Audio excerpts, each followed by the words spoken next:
Okay, today we're looking at the IELTS speaking test, and you can see that the speaking test is 11 to 14 minutes long. It's in 3 parts. Part 1 is 4 to 5 minutes, Part 2 is 3 to 4 minutes, and Part 3 is 4 to 5 minutes. Now, in Part 1, you just get an introductory set of questions, and they are typical introductory questions in the sense that you'll be answering questions about yourself, your family, your home, where you live, your hometown, your work, what you do every day for a living, your studies if you're a student, and your hobbies and interests. Okay, that's what you can expect in part 1.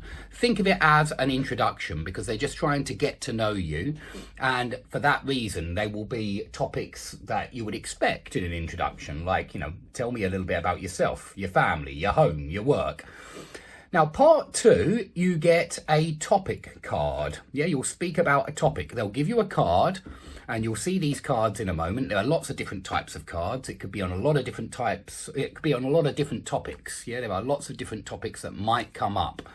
And you have to answer all points on that card. They usually ask you 3 or 4 things. They ask you to talk about 3 or 4 things, and you have to talk about those things. You mustn't talk about something else. You must talk about those things, and it must be spontaneous, but hopefully you'll use some good vocabulary and some good grammar as well as be spontaneous.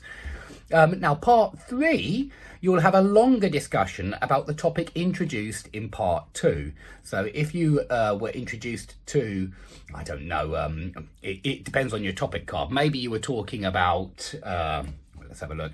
You will see in a moment, maybe you'll be talking about, for example, something you own and a possession, and then the questions in part 3 will be about perhaps values. It could be anything though, it can change a little bit in part 3. In my opinion, sometimes the topic does kind of change in part 3, but it ought to be connected to part 2. Okay, but we'll see that in a moment. So the speaking test is the same for both IELTS Academic and IELTS General. Okay, it's exactly the same. So this is for everybody, this practice. It doesn't matter if you're doing academic IELTS or general IELTS, you'll be doing the same speaking test. So here are some speaking test part 1 questions. I took these from the IELTS British Council, the British Council website where it deals with IELTS. They have some free practice tests, and please use them. They're there to help you so that you can practice. So let's have a look